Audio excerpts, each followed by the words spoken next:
Zibalelwe emakhulwini amathathu namashumi amahlanu incwadi ezigunyaza ukusoka ezikhishiwe kodwa inembandela eqinile. Want to start off by condemning this tendency that we are seeing where innocent young boys are kidnapped or abducted and taken to initiation schools without their permission or their parents' permission. Want to call upon Ingoma holders not to charge parents exorbitant fees. Want to call upon our police to act swiftly.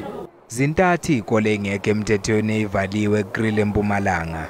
And one we are told the owner of that Ingoma has run away. And maybe to announce that those initiates were removed from those illegal or bogus schools. Abatholi incwadi bayanxusa ukuthi bawenze ngendlela umsebenzi wabo. From the department side as well, there is readiness because there are funders who have been allocated or people that are subcontracted to be able to make sure that they provide the necessary health-related services that would be required in the mountain. Isikhathi sokusoka sizophela ngasekuqaleni kukaNcwaba.